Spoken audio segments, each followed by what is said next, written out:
कार्तिक महात्म्य कथा पंचविंश अध्याय। श्रीकृष्ण उवाच एथो अंतरे कथा शुण द्विजाग्रते कालगण कहन्ति जमदंड कथा पापी जनकर व्यवस्था। हे विप्र शुण एक मने संसारे छन्ति जे उजने श्री गुरु चरण न सेवी जगत नाथ रे अभावी उत्तम जन दूर करी कुजन मिले दिन हरि गुरु निंदुक गुरु द्रोही गुरु विषय गर्भ बही एमंत पापी जेबे मरी ता प्राण प्रेत पिंडे भरी तुरीते धरी घेनी आसु नासा श्रवण बेगे नासु से रंध्रे लौह कीड़ा मारी नरके निबेसु बंधी करी जाबत जम अधिकारे ताबत थाई नरक घोरे से नरक नाम कुंभी पाक अति दुर्गंध दुरात्मक अशेष महापापी जने कृमि शरीरे से ही स्थाने अछंती कोटि कोटि होई श्रेष्ठ पापींक तनु खाई एबे हो शुण द्विजवर अग्नि न सेवे जेउ नर ताहाकु दशा अछि जेते से कथा शुण एक चिते अग्नि जे स्वयं नारायण संसारे परम कारण जगत निस्तारिबा पाई बीजे अछंती मूर्ति होई चर अचर सर्वभूते प्रत्यक्षे प्रकाश जगते जे ब्रह्म अग्नि तोष करी नरे संसार जंती तरी जेणे अनळ होए तोष कहिबा तहिर संदेश जे अग्नि प्रकाश जगते विप्र पूजी बगुआ घृते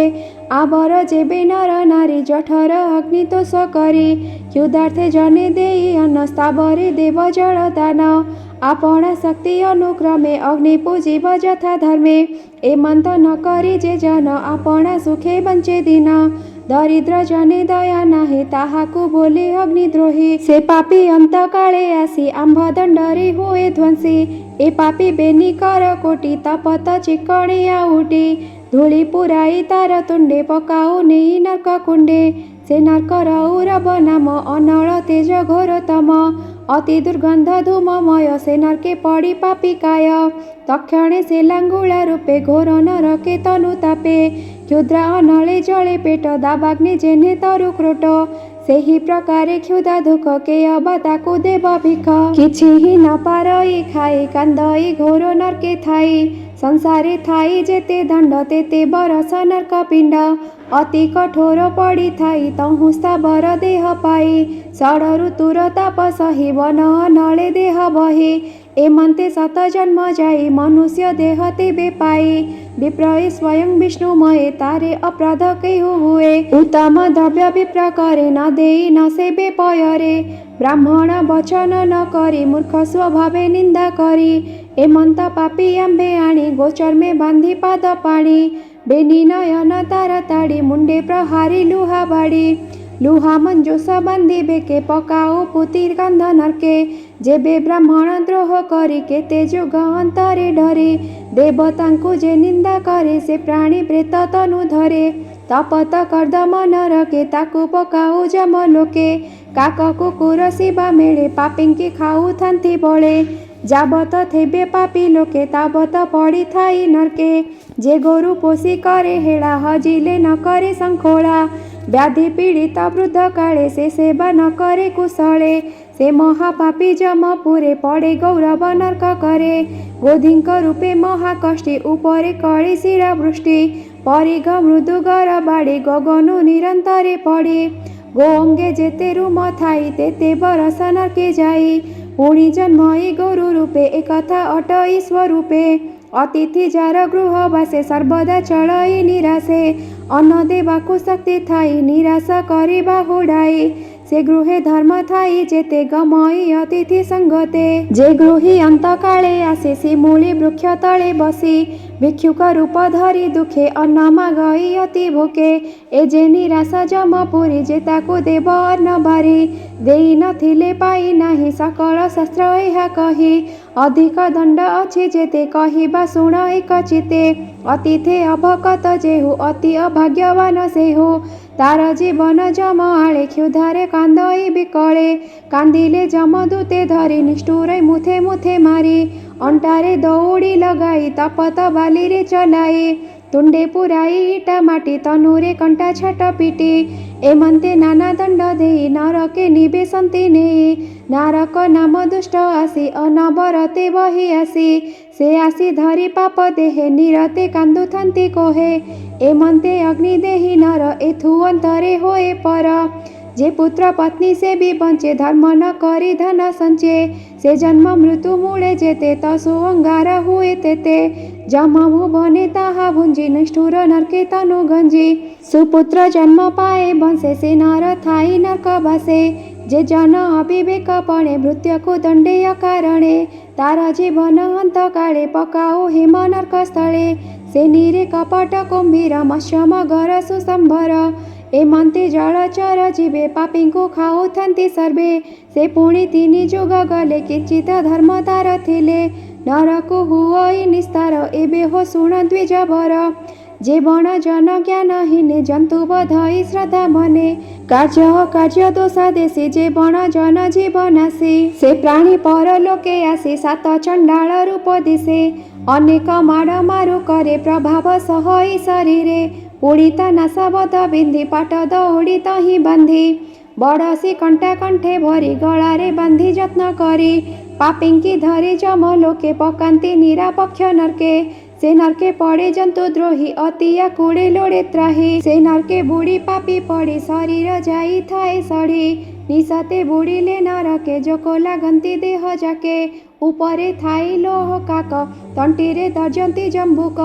एमंत दुष्ट जीव जेते पापिंकी पीड़िबा निमंते नरक तीरे तीरे थांती पापिंकी देखी प्रभावंती क्षितिरे जन्म थिबा जाए नरके पड़ी थाई काए से नर दया क्षमा बिनु संसारे बही थाई तनु से देह अंते जमपुरे ताकु दंडंती लोहकारे लौह मंजू सबे के लदी मुंडरे लौह सूल भेदी तपत लुहा तुंडे भरी लुहार बाड़ी घेनी मारी चरणे लौह फास दे लौह मंजू समथे नेई तपत बैतरणी जड़े से पापी थाई चिरकाले कि बासुकृत करी थाई जुग अंतरे पार जाए हे विप्र शुण हेतु करे जे बण जन करे चोरी सुजन जन रे कपट जे पर धारा रे लंपट ए तीनी महापापी काले पड़ंती घोर नरक स्थले पूज शोणित शुक्रमल ए चारि मिसी जे उजल तिनी हे पड़ी थांती तेहि पापिंकी अनुसरी रही जे जन परे निंदा करी ता मुखे मुरुज प्रहारी साधु हिंसंती जे मुढ़े ताको बसाई जंदा कुढ़े अभक्ष भक्ष जे जन ता बास नरक सदन हेठ बदने पड़ी थाई ऊर्ध्व को करी पाप दुई जे निज जाति धर्म खंडी कीटंक तुंडे ताको दंडी एही प्रकारे एक एक पापिंकी दंड पर लोक एहा न जानी जड़ मूर्ख आत्मा को देउथंती सुख दूतंक मुखो एहा शुणी विप्र चिंतई चक्रपाणी पुणी पुछई विप्रवर हे धर्म दूते कृपा कर माया संसारे देह बोही एड़े अज्ञान हवा काही जेते कहिल पाप रीति के अथु रहिब निवर्ती एथकु प्रति किस आस कहिब ज्ञान उपदेश विप्रवचने जमदूते बोलंती शुण एक चिते आंभे कहिलु जेते कथा पापी लोकंक कर्म कथा अज्ञाने करी महापाप शरीरे बहु अछि ताप जीवन जन एहा शुणी आत्मार हित परिमाणी कार्तिक कृत्य महाव्रत शरण जीव रमाकांत तार सकल पाप ध्वंसी अचिंता पुरी जाई बसी ए ध्रुव वाक्य निराकार आपणा ठारू हेतु कर